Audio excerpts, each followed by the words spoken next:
Quiero presentarles, compañeras, a Gabriela. Gabriela tiene un magíster en estudios de género y desarrollo de la Facultad Latinoamericana de Ciencias Sociales de Ecuador. También tiene estudios de maestría en teoría e historia de la economía y la sociedad en la Universidad de Lyon de Francia. Ella es historiadora por la Universidad Católica, es una investigadora en temas de género, autonomía económica, cuidados e historia del pensamiento económico de las mujeres y actualmente es coordinadora adjunta del Diploma Interdisciplinario en Políticas de Cuidado y Economía Feminista también por la Universidad de San Marcos. Además, Gabriela es una activista y militante de distintas organizaciones y colectivos, muy activa que viene participando. Entonces, nuevamente, Gabriela, muchas gracias y tienes entre 30 y 40 minutos para exponer. Las compañeras pueden ir comentando a través del chat. Yo voy a juntar los comentarios. Si alguna desea hacer uso de la palabra, levanta la mano y le damos el pase. Pero Gabriela, tú también puedes plantear la dinámica en función de la forma en que desees presentar el contenido de tu exposición. Adelante, Gabriela.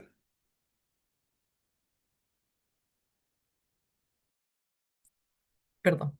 Gracias, Ramiro. Saludos a las compañeras. Gracias por conectarse, por su tiempo. Un segundito, a ver aquí. Yo ya para el diplomado usamos Google Meet, que me parece horrible, pero ya estoy muy acostumbrada. Pero vamos a usar esto de aquí, espero que funcione. Bueno, entiendo que el tema es cuidar es gobernar, políticas de cuidado en América Latina y la obligación del Estado peruano. Entonces, bueno, yo feliz de que ustedes hagan preguntas. Si alguien quiere hacer alguna pregunta en el momento, porque no hay algo que no queda claro, por favor, adelante. O si no, como dijo Ramiro, por el chat. Voy a tratar de como hacer una primera pausa, si quieren, cuando hablemos más términos generales y luego cuando pasemos a hablar del proyecto de ley. Entonces, bueno, ya me presentó Ramiro, ahora vamos a los hechos. Yo tengo como varias presentaciones, ¿no? Y voy cambiando el orden, no sé, en fin. Yo creo que lo que tenemos que partir un poco es de la situación actual, ¿no? Hoy día las mujeres en su diversidad, podríamos decirlo, porque el otro día estuve en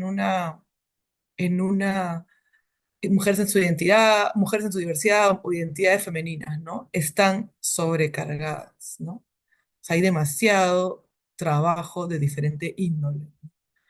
Porque claro, nosotras tenemos, y eso es innegable, hay un mandato de la feminidad, de lo que es ser una mujer o lo que es ser una buena mujer. Y muchas, no es fácil pues romper con esos mandatos, ¿no? Y además que también tenemos, obviamente también deseos de cumplir algunas de esas, aspiraciones, como por ejemplo la maternidad, ¿no? Entonces, hay un mandato, o sea, hay como algo que nos dice, tenemos que cuidar y trabajar en casa, ¿no? Lo que significa, como dice ahí, cocinar, lavar, cuidar, ¿no? Y esto tiene un menor reconocimiento y un menor pago cuando se hace de manera remunerada y es visto además como un trabajo complementario, ¿no? Las mujeres no son las que supuestamente llevan la principal recursos a la casa, pero eso obviamente también está cambiando. Y hay un mandato de masculinidad que dice que los hombres tienen que proveer dinero, tienen que salir a trabajar fuera del hogar y mantener a los hogares. Este mandato también es muy fuerte para los hombres y es muy también, mucha gente lo asocia también al incremento de la violencia por la incapacidad de los hombres, dadas las circunstancias actuales en el mundo, de poder cumplir con este mandato de lo que se espera de ellos, la sociedad espera de ellos, ¿no?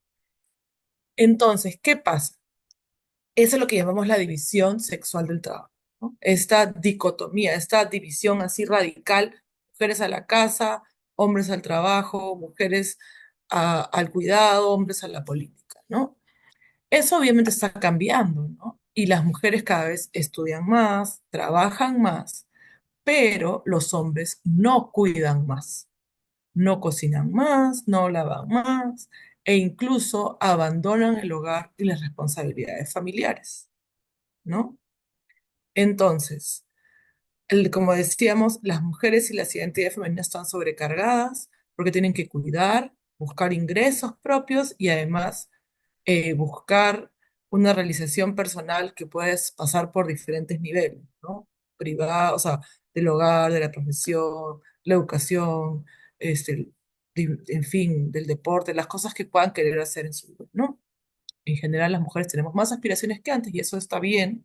Hemos construido nuestro derecho a, a alcanzar nuestra realización personal, ¿no? Porque de alguna manera para muchas quizás pueda ser una realización la maternidad, pero para otras no. Entonces la idea es que se nos ha abierto esa posibilidad o no a dedicación exclusiva, no, no es cierto, sin ayuda, etcétera. Me refiero externa a la pareja. Entonces, ¿qué quería resaltar, ¿no? Que ese tema de los cuidados tampoco es nuevo, ¿no? Es una preocupación de las mujeres y las feministas hace más de 100 años. Entonces, nosotros solamente reactualizamos el debate de esta preocupación, porque obviamente es una preocupación que está ligada con nuestra experiencia vital, ¿no? Y con este mandato que hablamos de la maternidad y el cuidado, ¿no? Entonces, ya a inicios de siglo, las mujeres empezaron a preocuparse por la mortalidad infantil y de las mujeres en las fábricas, su necesidad de cuidado, ¿no? Y fue una preocupación tanto de mujeres como de feministas, y fue también principalmente de mujeres progresistas. En el caso de la Revolución Rusa eso se vio muy claramente, ¿no? Cómo se promovieron comedores comunitarios, lavanderías comunitarias, etcétera, ¿no? Luego damos un salto así medio cuántico hasta, podríamos decir, los 60 en realidad, 60 sí, 70, donde las feministas marxistas, básicamente de izquierda, empezaron a justamente reclamar un lugar en el movimiento político, ¿no? Porque claro, si las mujeres, ustedes conocen, las que quizás sean más grandes, que la izquierda, el socialismo, estaba muy marcado por la experiencia del obrero y del trabajador fabril, ¿no? Entonces las mujeres que estaban en el partido decían, bueno, ¿dónde está mi participación en esta lucha, ¿no? Y entonces empezaron a decir que el salario, o sea, empezaron a decir que las mujeres de alguna manera subsidiaban al capitalismo, ¿no?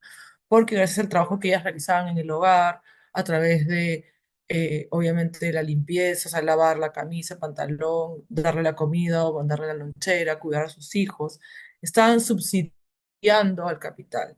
Y que entonces tenían, y su consigna política, al margen de que quisieran eso o no, era el salario para las mujeres.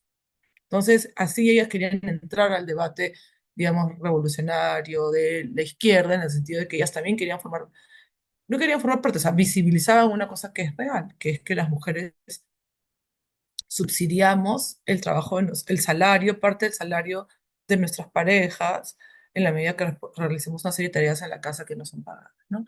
Luego, como muchos de ustedes saben, vinieron las crisis de la hiperinflación, la crisis en nuestro país y en muchos países de América Latina, con relación, que dieron lugar a la creación de los comedores populares, ¿no? Que es otra preocupación por los cuidados, es resolver una necesidad básica que es la alimentación, cuando no hay recursos para alimentarse y cuando cocinar de manera comunitaria también es un ahorro importante en términos de tiempo y de recursos, ¿no? Posteriormente, estas agendas que habían sido parte del movimiento feminista empiezan a ser recuperadas por las agencias internacionales, ¿no? Y entonces la plataforma de Beijing, que ustedes deben conocer muy bien, que es del año 95, se menciona ya que hay que cambiar la división sexual del trabajo en tanto construcción sociocultural. Es decir, no es natural que las mujeres estén en el espacio doméstico, en el espacio de cuidado. Esto es una cuestión cultural y por tanto hay que transformarla para que sea más equitativa y justa, ¿no?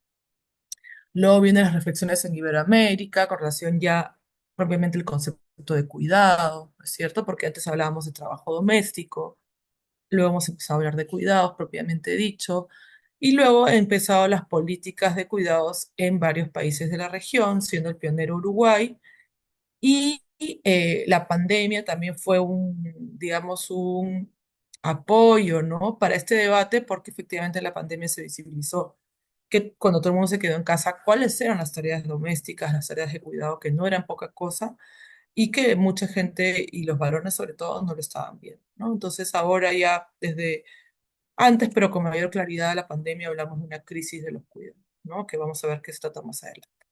Sacan unas fotitos, acá están las mujeres en las fábricas, las mujeres cuando pedían el salario para las amas de casa, las mujeres en los comedores, y una economista feminista muy, muy importante que es Amaya Pérez Muros, con una española. Entonces, cuando hablamos de cuidados, ¿qué estamos diciendo? Crisis del cuidado, perdón. Es que hay una crisis estructural entre la cantidad necesaria de trabajo y el esfuerzo para sostener la vida y la falta de tiempo y recursos para hacerlo. Entonces, hay crisis económicas, pero hablar de una crisis del cuidado, o como llaman algunos, la crisis de la reproducción, es mucho más profundo, porque es que la vida misma, la reproducción de la vida de las nuevas generaciones está en peligro, y también del mantenimiento de las digamos, personas mayores, etcétera. O sea, en general la vida, la continuidad de la vida está en peligro. ¿Por qué? Porque cada vez, como dijimos, más mujeres entran al trabajo remunerado, pero siguen ocupándose del cuidado y los hombres no hacen lo contrario. Cada vez hay más necesidades u otras necesidades de cuidado, poblaciones envejecidas, declive de los servicios de salud por un estado cada vez más pequeño, mayores distancias entre el lugar de vida y el de trabajo, cuidados de los padres. Entonces, lo que hablamos es de una crisis de reproducción cotidiana de la. Hoy día hablamos de la crisis climática, la crisis financiera, pero también hay que hablar de la crisis de reproducción en la medida del cuidado, en la medida en que si no podemos garantizar el cuidado de las próximas generaciones, ¿qué nos espera? ¿No? ¿Qué le espera a los niños y adolescentes que vendrán en el futuro? O sea, niños absolutamente descuidados, digamos, ¿no? A la que se aúna cada vez mayor lo que les decíamos, ¿no? El debilitamiento de los servicios públicos para cubrir las necesidades básicas por el triunfo de un discurso que propone menos Estado y menos servicio, ¿no? Vean lo que está haciendo Milei ahorita en Argentina, recortándole a los jubilados y diciendo que el Estado te roba todo el tiempo. O sea, hay todo un discurso fuerte contra el Estado, ¿no? Entonces, yo justamente les propongo que tenemos que partir de plantear cómo podemos abordar el problema de los, ¿no? Y acá hay dos propuestas, por decirlo de alguna manera, ¿no? Hay una propuesta, si quieren, del Estado social y hay una propuesta del Estado neoliberal. ¿Qué nos propone el Estado social? Que los cuidados son una responsabilidad colectiva, ¿no es cierto?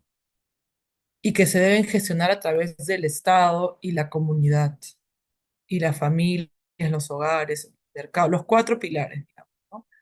Y que se tiene que redistribuir las responsabilidades y los costos de cuidado en estos diferentes actores. Lo que llamamos, lo que algunas feministas proponen es hablar de una sociedad del cuidado, ¿no? Versus un Estado neoliberal que nos pide que asumamos el cuidado como un costo y un riesgo individual, que es un problema privado que debe resolver las personas de acuerdo con sus recursos propios. Entonces, quien no tenga recursos tendrá que dejar de ir al trabajo remunerado o tendrá que mandar a sus hijos a una cuna o a un colegio privado de baja calidad que tiene jornada completa esta tarde para poder trabajar. Es decir, es la idea nuevamente de la resolución individual versus la resolución colectiva de un Estado que se hace cargo, pero no se hace cargo solamente porque creemos en eso, sino porque finalmente todas aquí, con nuestros cuidados, estamos aportando a la sociedad. El cuidado es un bien social, promueve bienestar y por ende debe ser un problema de todos y todos. Entonces, ahí yo ponía, ¿no? Tenemos la educación privada, ¿no es cierto?, de mala calidad, tenemos la salud. ¿Qué pasaría si le dijéramos a los enfermos de VIH o de TBC que eso es un problema individual? Morirían probablemente todos, ¿no es cierto? Por eso el Estado, supuestamente, aunque ahora está fallando, entrega los medicamentos, porque es una cuestión ya del bienestar de la persona humana. Lo vemos también en la vivienda, con la autoconstrucción y la muerte, como lo del terremoto, el transporte. O sea, ese sálvese quien pueda deteriora la calidad de vida y los cuidados es un tema central, ¿no? Y acá les planteaba el diamante del cuidado, que es como los actores que deben involucrarse, ¿no? Hogares, Estado, mercado y comunidad.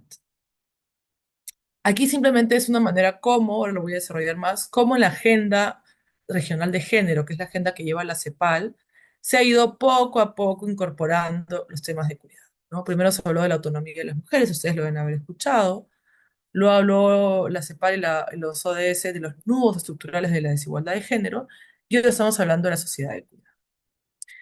Como les dije, esta idea de la CEPAL y los ODS nos plantea que hay cuatro nudos para mejorar la igualdad de género, ¿no? Uno es la desigualdad socioeconómica y la pobreza, el otro los patrones culturales y patriarcales que fomentan la violencia, el otro es el tema de la concentración del poder y las jerarquías, la participación política, por ejemplo, y el último, que es el que nos vincula directamente, es la división sexual del trabajo y la injusta organización social del cuidado. Entonces, si estamos identificando que hay cuatro nudos para resolver la desigualdad de género entre hombres y mujeres, lo que nos plantea la CEPAL y los ODS es que uno de esos cuatro tiene que ver con los cuidados, ¿no?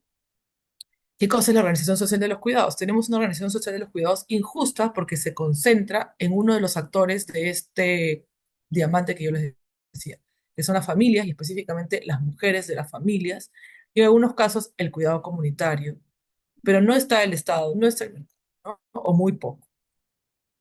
Entonces, aquí también está cómo se ha ido evaluando en cada uno de estos consensos, lo voy a mirar acá, ¿no? Por ejemplo, en Quito, esas son reuniones de la CEPAL, ¿no es cierto? Que se realizan cada 2 años usualmente, la Agenda Regional de Género, que este año se va a realizar ahora en agosto, si no me equivoco, en Ciudad de México. Entonces, primero se planteó que hay que reconocer el valor social y económico del trabajo de cuidados no remunerado. En el 2010, en Brasilia, se planteó que el derecho al cuidado es universal. En el 2013, perdón, se habló de la corresponsabilidad entre mujeres y hombres en la vida familiar, laboral y social. En el 2020, se habló de que hay que diseñar sistemas integrales de cuidado desde una perspectiva de género, interseccionalidad e inter. Y en Buenos Aires se habló de que hay que promover una sociedad del cuidado, ¿no? Entonces, como ustedes pueden ver en sus experiencias, en sus propias agendas, en sus distritos, en la ciudad de Lima, vamos de alguna manera, digamos, avanzando en ciertos temas, complejizando, incluyendo más reflexiones, y es así como ha ido evolucionando el tema de los cuidados, ¿no? Entonces, para dar una definición corta, ¿qué son los cuidados? Son las actividades que regeneran diaria y generacionalmente el bienestar físico y emocional de las personas, orientadas al desarrollo de su autonomía, ¿no? La idea, por ejemplo, cuando hablamos con las personas con discapacidad, no queremos que las personas con discapacidad se queden como están, queremos que desarrollen su autonomía, que los niños y adolescentes desarrollen su autonomía, que las personas adultas mayores conserven su autonomía, ¿no? Se realizan de manera remunerada y no remunerada dentro o fuera del ámbito del hogar y comprenden diferentes dimensiones como material, emocional, cultural y moral. Estamos también transmitiendo valores, estamos transmitiendo cultura, desde formas de cocinar, etcétera, ¿no? Para el sostenimiento de la vida, y eso es lo clave, con especial énfasis en la atención de situación de dependencia temporal o permanente, ya sea por la edad, las condiciones o las capacidades. Entonces, aquí lo clave es que somos seres interdependientes. Y si bien ese dibujito que me encanta, que seguramente lo han visto, ese dibujo del iceberg, donde hay una, y eso es lo que plantea la economía feminista, ¿no? Hay una economía que no se ve y hay una economía que sí se ve. Pero esta economía que sí se ve no podría existir sin la economía que, entre comillas, no se ve o que la sostiene, ¿no? Que es el trabajo doméstico y de cuidados, el trabajo no remunerado, el trabajo reproductivo, el trabajo que es feminizado, hecho en comunidad, en los hogares, ¿no? Y que como dice acá, como están esas personitas, sostienen esto otro, ¿no? Que es el trabajo de mercado productivo. Entonces, por eso es que las mujeres podemos reclamar el tema de los cuidados, no solamente porque queremos, entre comillas, no cuidar, sino porque se tiene que reconocer que el cuidado garantiza el bienestar de toda la sociedad, en la medida que todas las personas en algún momento de nuestras vidas, ya sea en la infancia, personas mayores, una persona con una enfermedad, un accidente, una discapacidad, todos requerimos y todas requerimos cuidado en algún momento de nuestra vida. Entonces, ya hay que ver qué pasa. Ya aquí la CEPAL nos ha hablado de los cuidados como necesidad, lo que decíamos, como trabajo, que también es un tema importante, pero no podemos solamente decir, ah, los cuidados pueden dar trabajo, es más que eso. Y los cuidados como un derecho, ¿no? el cuidado comprende lo que hemos dicho, es relacional, es un bien público que genera bienestar al conjunto de la sociedad y que puede transformarse en un dinamizador de la economía. Los que dicen que va a generar tantos empleos. Eso es cierto, pero también y principalmente es algo que genera bienestar. Pero como ustedes saben, en este mundo, todo para que todo tenga valor, de alguna manera tiene que generar un valor económico monetario, ¿no? Entonces, el derecho al cuidado, como tiene que ser un derecho universal, un derecho humano, que sea para todos, no para unas personas en particular que están en situación de dependencia, no, para todas las personas y será diferenciado de acuerdo a qué momento de su vida está. Tenemos que poder, el derecho tiene, el cuidado tiene por lo menos tres elementos, el derecho a dar cuidados en buenas condiciones, a recibir cuidados y al autocuidado, que yo lo asocio mayoritariamente a cuidar a quienes cuidan, ¿no? Porque quienes cuidan están saturadas y requieren también poder tener tiempo para el auto. Recibir cuidados en diferentes momentos y circunstancias del ciclo vital, evitando que éste se defina por el mercado, la disponibilidad de ingresos y la presencia de redes vinculares y familiares. El cuidado no puede estar sujeto a que tengo plata o no tengo plata, a que tengo familia o no tengo familia, pero también tenemos que reconocer si quiero brindar cuidados o no. También es un derecho, digamos, elegir no brindar cuidados. Por ejemplo, un padre absolutamente ausente que se reaparece en su tercera edad. Tenemos la obligación, la ley dice que tenemos la obligación de cuidarlo, pero también deberíamos poder sopesar ello, ¿no? Y obviamente hay que buscar condiciones laborales dignas en el sector de cuidados, ¿no? Entonces, no se trata de un Estado que compensa servicios, prestaciones, ¿no es cierto? Sino que no se obtienen en el mercado, sino es un garante de derechos. El Estado tiene que garantizar el derecho al cuidado. Porque si no es un garante de derechos, entonces lo que va a hacer es atender las necesidades de las mujeres más pobres, con servicios de mala calidad, o redes comunitarias que sostienen el trabajo gratuito de las mujeres. Llámese, por ejemplo, Más, que les pagan a las mujeres 500 soles por cuidar a los niños, ¿no es cierto?, de 8 a 4, o directamente los comedores populares que dan de comer a la población, muchas veces tienen sus casos sociales o etcétera. Entonces es el Estado descargando en el trabajo y el tiempo de las mujeres el alivio de los cuidados, en este caso los cuidados alimentarios, de una población que de otra manera estaría desamparada, ¿no? Entonces, si no lo pensamos como una política universal, lo vamos a dar de mala calidad y abusando del trabajo gratuito de ciertos sectores, en su mayoría mujeres. Entonces, ya si pasamos, no sé, bueno, hasta aquí creo que podría ser un primer corte por si hay algún comentario, no, no he leído el chat. Sí, sí, Gabriela, hay tres comentarios, te los paso a dar lectura porque están en distintos momentos. Verónica Sofía Díez dice, hay que formar redes y delegando actividades para ser visibles. Rosalía Alba dice, aquí en el Perú la mujer que quiere progresar tiene que cuidar, trabajar y estudiar y es mucha carga para nosotras las mujeres, por eso el Estado debe preocuparse por los cuidados, pero hasta ahora no se hace nada. Y Elena Veneros Mogrovejos dice, es hora de que todas estas propuestas no solamente se planteen, sino que también se ejecuten. El trabajo no remunerado de las cuidadoras, amas de casa, promotoras, cocineras de ellas y comedores, etcétera, merece ser reconocido. Son tres comentarios. Ah, y bueno, uno último de Marisol Linda, que está en el chat, dice, la realidad en el Perú para las mujeres es muy diferente. Yo pienso primero tiene que cambiar el sistema del contexto político. Si queremos que haya el reconocimiento a las cuidadoras, cada programa social que se arriba, hay tanta corrupción. En conclusión, no hay garantías para brindar un servicio de calidad. Es cierto, ¿no? Alguna gente podría decir, bueno, tiremos el Estado a la basura. Yo todavía creo en el Estado, pero sí creo, como lo vamos a ver más adelante, que tendría que haber más lugar para las experiencias comunitarias, ¿no? Y que el Estado debería apoyar esas experiencias comunitarias, ¿no? Pero de manera justa, ¿no? Entonces, efectivamente, el primer paso es que ese tema, que como les digo, por lo menos ya si queremos verlo desde la etapa del feminismo de la segunda ola, viene en los años 60 y 70. Como les digo, antes se hablaba de trabajo doméstico, ahora se habla de cuidados, pero el primer tema es que nosotras reconozcamos este trabajo, lo valoremos socialmente en primer lugar y luego económicamente, ¿no? Para que tengamos una masa crítica que pueda exigir estas políticas, ¿no? Claro, luego iremos, así como se vio el tema de la violencia de género y también hay muchas falencias, sí es cierto, pero hay que seguir adelante. Entonces, cuando queremos hacer las políticas públicas, lo primero que tenemos que hacer es visibilizar el cuidado, o sea, visibilizar y decir, esto estamos haciendo. Porque ustedes saben que es básico, de alguna manera, a través de la recopilación de datos, poder demostrar estas desigualdades de género. Entonces sabemos que las mujeres cuidan más que los hombres. O sea, podríamos de repente hacer una encuesta, no una encuesta, no una, hacer unas entrevistas ahí en nuestra cuadra y podríamos sacar hasta más o menos un promedio, qué sé yo. Pero para hacer una política pública nacional necesitamos cifras de mayor énfasis. Entonces, ¿qué cosas empezó a hacer ya hace más de 20 años? Lo que se denominan las encuestas del uso del tiempo.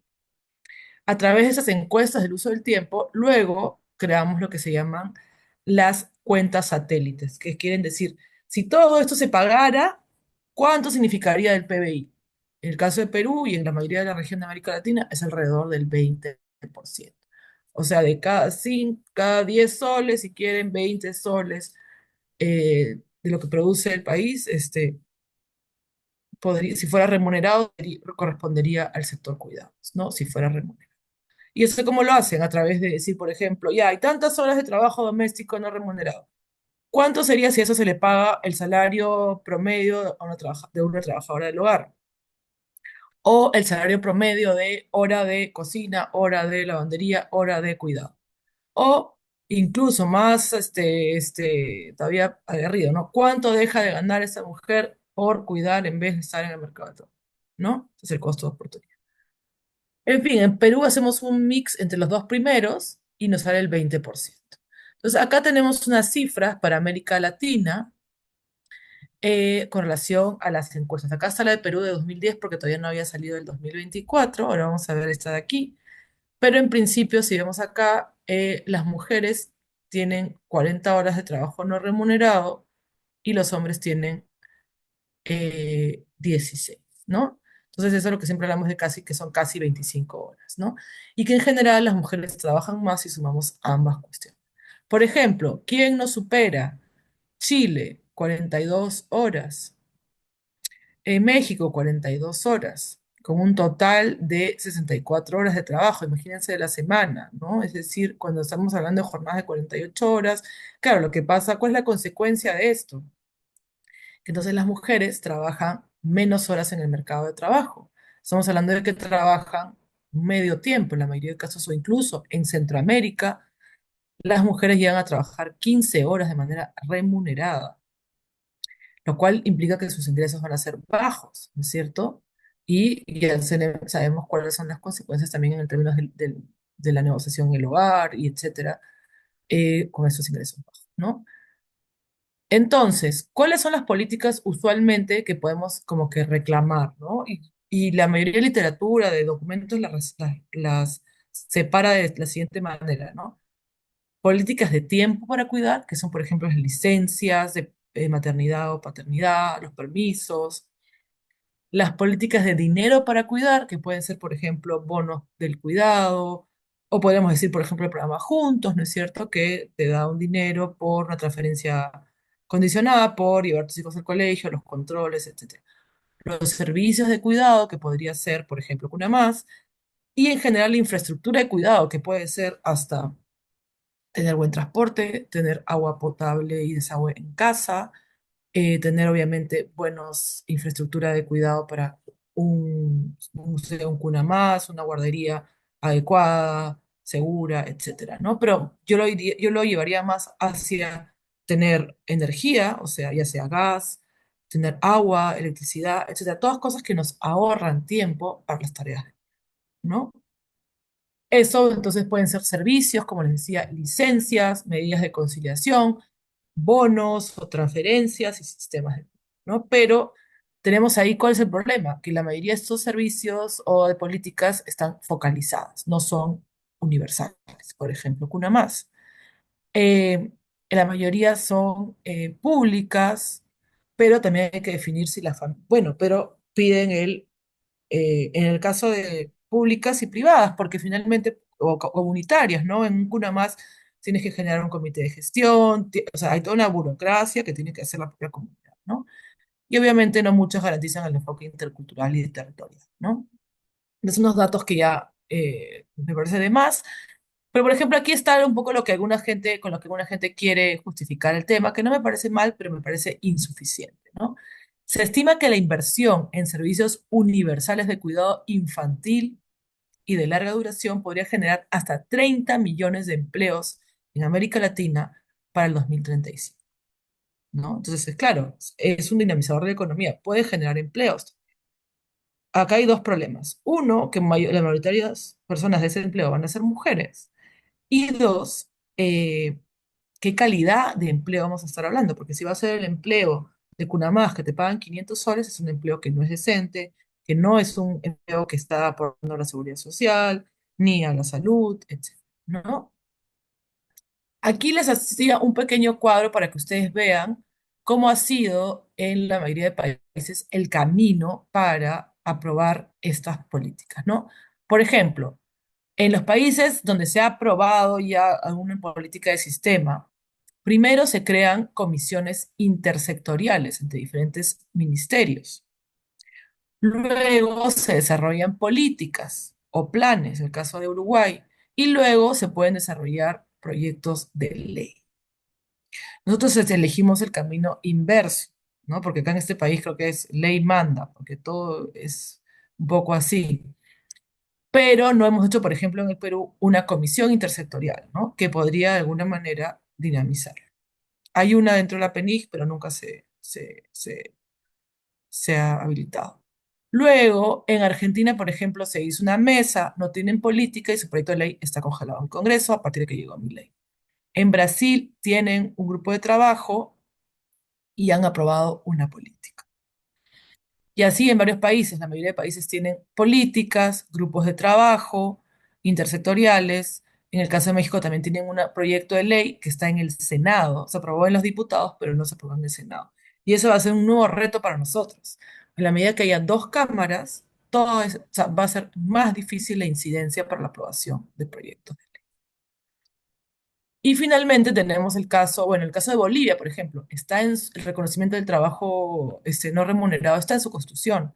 Perdón, en el caso de Ecuador, en el caso de Bolivia también hay un reconocimiento del trabajo del hogar, pero no han pasado de reconocimiento de sus constituciones. Entonces tampoco te garantizo tenerlo en una ley si no tienes una política.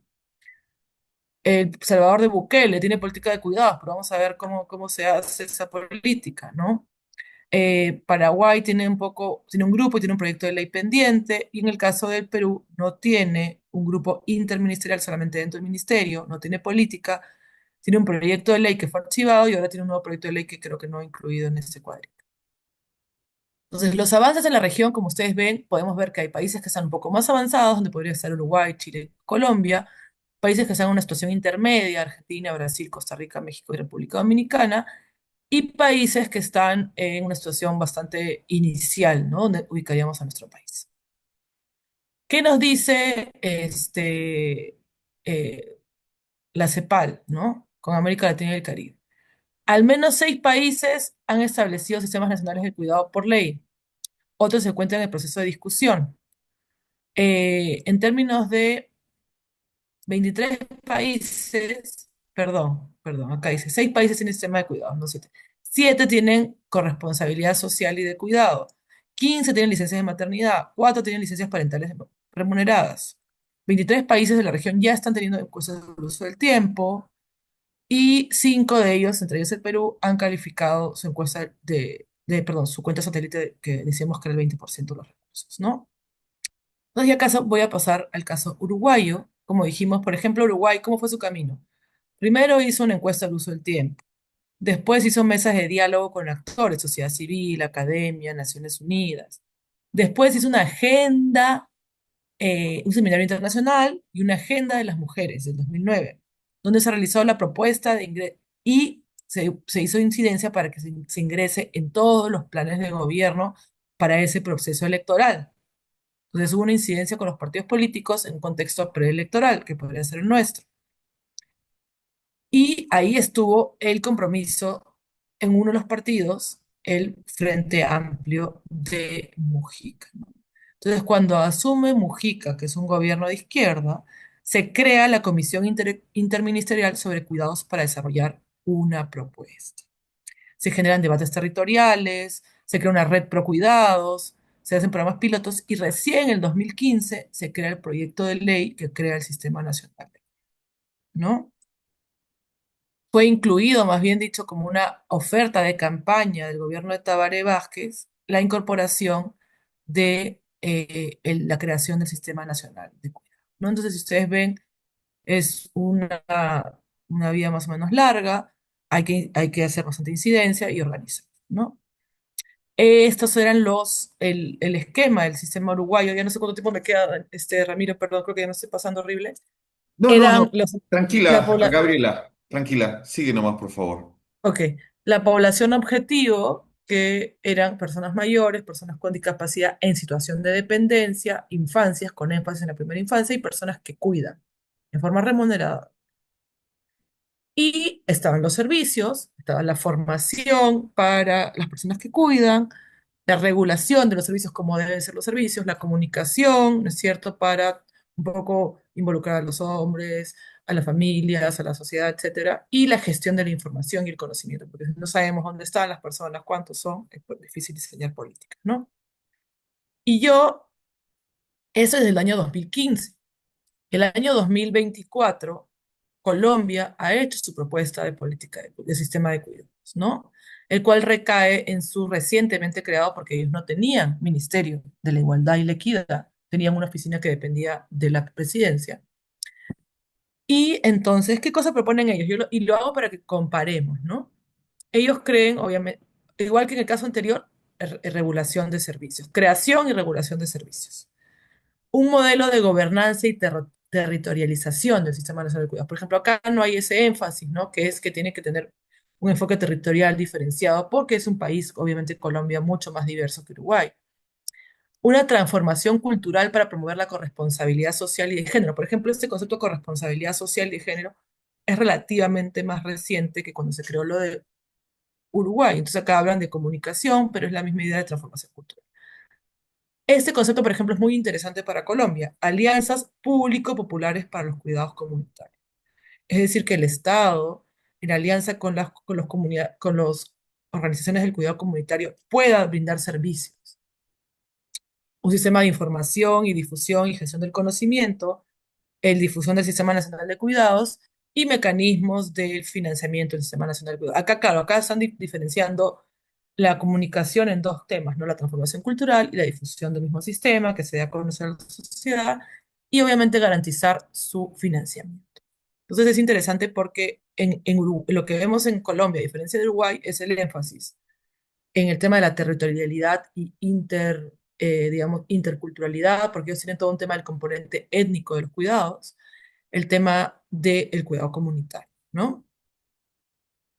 Y bueno, tenemos la experiencia de las manzanas de cuidado que seguramente Diana ya les habló, necesito que es una experiencia de Bogotá, de Colombia, con las manzanas de cuidado, las unidades móviles, los relevos domiciliarios para las personas que cuidan a personas con discapacidad severa. Ellos plantean esa idea de formación y respiro, ¿no? La idea del respiro como la idea del descanso, que tú puedas de alguna manera eh, tener en un mismo momento el cuidado a la persona que tú estás cuidando junto con ya sea tu formación o tu descanso, ¿no? Y su programa de transformación cultural A Cuidar se Aprende para que los hombres también se vinculen. Este era la propuesta inicial del año 2021, ¿cierto? Nuestros componentes eran similares a los de Uruguay realmente. Eran regulación de cuidados, políticas y regulación de cuidados, servicios de cuidado, formación y certificación de cuidadoras, remuneradas y remuneradas, generación de información y evidencia, y comunicación para la transformación cultural de los cuidados, ¿no? Ahí fuimos como mejorando un poquito la propuesta Uruguay, ¿no? Y nuestra población, objetivo eran niños, niñas y adolescentes, por ejemplo, que en Uruguay es más para niñez, personas adultas mayores en ese concepto que se llama fragilidad, que es anterior a la dependencia, personas con discapacidad y personas que ejercen cuidados mayoritariamente. Esto fue lo que se hizo llegar a, a la, al Congreso de la República, ¿no? Y luego se hizo un pequeño levantamiento de información donde se dijo ya, ¿cuál es el mínimo de personas que requieren cuidados? Eso hay que ver ahora en la nueva exposición de motivos del nuevo proyecto de ley porque las cifras están más desagregadas, ¿no? Pero podemos hablar lo mínimo. Son casi 6 millones de personas. ¿Por qué? Porque son niños de cero y niñas de 0 a 5 años. O sea, priorizando, porque después de los 5 años también se requiere cuidado, pero digamos, por eso decimos lo mínimo. Son 3 millones y medio. Adultos mayores en situación de dependencia, 700.000. Personas con discapacidad en situación de dependencia, 1.700.000. Estamos hablando, como decía, de 6 millones de personas, como mínimo, que requieren cuidados en el país. Y dentro de los actores de cuidado dijimos que también está el cuidado remunerado. En el año 2022, perdón, había 344.000 trabajadoras del hogar, del cual 96% trabajan en la informalidad y 94% son mujeres. Ellas también tienen que estar dentro del sistema de cuidado. Y son una cantidad de gente inmensa. Ahora, tenemos aquí la nueva encuesta del uso del tiempo. ¿Cuánto ha mejorado el trabajo no cuánto más se han implicado los hombres en el trabajo de cuidado no remunerado en estos casi 14 años, o estos 14 años? 6 minutos. Los hombres han bajado 6 minutos, perdón, han incrementado 6 minutos en ¿pero dónde estoy? En trabajo no remunerado, de 2 horas con 9 a 2 horas con 15. Eso es diario, ¿no? Y las mujeres, han bajado. ¿Cuál es el azul? Ya me volví loca. La ENUD 2010 es la verde y la ENUD 2014 es la azul. Perdónenme, los hombres hacen menos trabajo no remunerado que en el 2010. Me muero, pensé que era más. Y las mujeres también hacen menos trabajo no remunerado en 39 minutos, ¿no? Pero los hombres hacen 6 minutos menos todavía. ¿Por qué? Porque han incrementado sus horas de trabajo, ¿no? Porque claramente en este país hay mucho poliempleo, o sea, la gente tiene muchos trabajos y hay que desplazarse entre esos trabajos, etcétera, ¿no? Yo creo que otra discusión que tiene que entrar en el tema de los cuidados es el tema de la jornada laboral. Una jornada laboral de 48 horas semanales es demasiado alta en un país donde además, perdón, en una ciudad, sobre todo como Lima, donde las distancias te pueden comer 2 o 3 horas tranquilamente, ¿no? Entonces, aquí tenemos, este, como yo digo, ¿no? En las del INEI han incluido domingo para hacer sentir bien a los hombres, ¿no? Que es el día en el que más, se acercan un poco a el trabajo doméstico no remunerado, ¿no? Ahí suben a 2 horas con 27, ¿no? Perdónenme, pero no soy muy, o sea, me parece que, digamos que el domingo es un día muy atípico, ¿no? Entonces, pero bueno, han querido hacer eso para un poco visibilizar que yo creo, ¿no? Que los hombres, pues se involucran más en los días de fines de semana, ¿no? Este, aquí está, ¿no? Trabajos de cuidado no remunerados a miembros del hogar. Bueno, acá tenemos los proyectos de ley. Ese es el proyecto de ley del año 2021 que nos habla de que hay que, un objeto, crear un sistema de cuidado, ¿no es cierto? Y así como reconocer el trabajo doméstico y de cuidados no remunerado con igualdad de género. Eso es lo que propone el proyecto de ley. Y en su finalidad nos habla de que plantea que toda la continuidad del cuidado es el bien. La finalidad de la presente ley es contribuir con la continuidad del cuidado a largo plazo para el bienestar, la calidad de vida, el desarrollo integral de las personas, especialmente quienes requieren cuidado, y de las y los cuidadores, y el fortalecimiento de las familias, que eso fue algo que nos pidieron al final un poco para, porque yo estuve en ese proceso también, para superar la actual división sexual del trabajo, que es lo que dice la CEPAL, las Naciones Unidas, no es que es algo que dicen acá, y promover relaciones familiares saludables, equitativas entre mujeres y hombres. En tal sentido, se busca garantizar el derecho al cuidado, reconociendo que son principalmente las mujeres en su diversidad quienes asumen esta responsabilidad. ¿Y qué dice el nuevo proyecto de ley? Dice que el objeto de la ley, el título de la ley es Ley que promueve la modernización de la gestión integral de la atención de cuidados a lo largo del ciclo de vida de las personas y creación de su sistema funcional. porque el Sistema Nacional de Cuidado sería un sistema que funciona. O sea, como la primera crítica es modernización de la gestión integral. La gente dice, ¿qué cosa vamos a modernizar si no existe nada? Primero, eufemismo. Este es una modernización de esa gestión reconociendo el derecho al cuidado a lo largo del ciclo de vida de las personas y crear un sistema funcional de cuidados. Lo único bonito aquí es que reconoce el derecho al cuidado a lo largo del ciclo de vida de todas las personas. ¿Cuál es la finalidad de esta ley? Contribuir al bienestar, la autonomía, la calidad de vida y el desarrollo integral de todas las personas a lo largo de su ciclo de vida y de las personas cuidadoras a través del Sistema Nacional de Cuidados que garantiza el derecho al cuidado. Este es un proyecto de ley que ni una sola vez menciona la palabra mujeres, ni género, ni una sola vez. Y eso para mí es lo que lo vuelve tan difícil de defender. ¿No? Porque sinceramente me parece inaudito que sabiendo que son las mujeres las principales cuidadoras no estén. Entonces acá dice, ¿no? Primer problema, como les dije, promueve la modernización.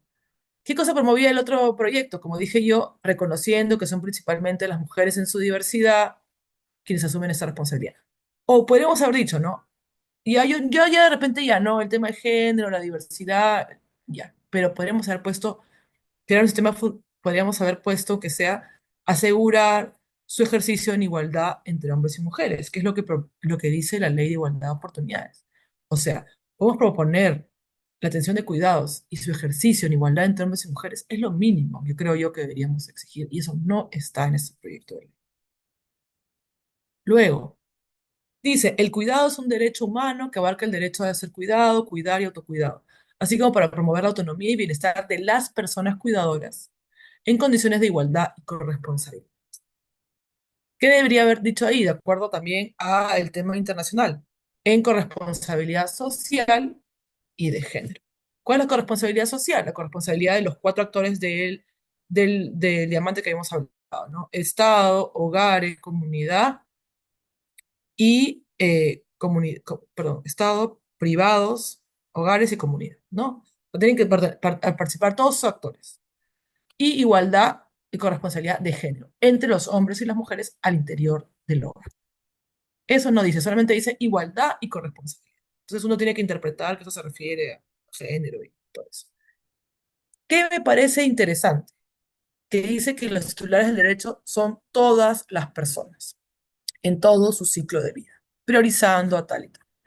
Eso, por ejemplo, es un avance con relación al proyecto anterior. ¿Por qué? Porque en el anterior se hablaba de que era un derecho de las personas en situación de dependencia. Y ya por lo que he dicho antes, en realidad el cuidado debe corresponder a todas las personas a lo largo de su ciclo de vida. En el anterior proyecto, por ejemplo, ¿quiénes conformaban el sistema de cuidados? Ah, verdad que había puesto, se reconoce el derecho a cuidado, eso es positivo, pero no la corresponsabilidad de cuidados y género. Aquí, en el siguiente, perdón, el sistema es un sistema de cuidados sin cuidado comunitario y ni participación de la sociedad civil. ¿Por qué? Porque, ¿quiénes son los actores del sistema? Está bien, mujer, cultura, MIDIS, Minedu, Minjus, trabajo, MINSA, gobiernos regionales y gobiernos locales. Esto es un avance con relación al anterior porque nosotros no habíamos puesto el MINCU, por ejemplo, ¿no? ¿Y por qué? Porque, y acá el MINCU tendría que garantizar el componente de interculturalidad que estábamos hablando. Pero, por ejemplo, en el proyecto anterior sí se hablaba de que un actor eran los prestadores de cuidado. Así, genérico, pero para que entendieran que podían entrar ahí los privados, los comunitarios, los religiosos, los mixtos. Pero había un espacio para el cuidado que no era estatal, eran para los otros cuidados. Aquí no se menciona para nada. ¿Qué podemos incluir? Podemos incluir prestadores de servicio de cuidado comunitario sin fines de lucro, asociados, es decir, una sociedad, un grupo, o prestadores de servicio de cuidados mixtos o privados. Entonces, el actor de cuidado comunitario, privado, religioso, no existe para nada. Y como decíamos acá, si tenemos en cuenta nuevamente el diamante, privados y comunitario tendría que estar. Y de igual manera no incluye ningún tipo de espacio consultivo de participación, nada más dice medidas de vigilancia. En Uruguay, por ejemplo, su sistema incluye un comité consultivo de cuidados. ¿Por qué? Porque los cuidados están muy involucrados con las personas. Por ejemplo, las personas con discapacidad y sus familias están por ley, deben ser consultadas de manera obligatoria. Entonces, finalmente tendría que haber un espacio consultivo para los cuidados para que los diferentes actores, actoras que hemos mencionado, formen parte del sistema y tampoco está. Bueno, ahí me quedo. Muchas gracias.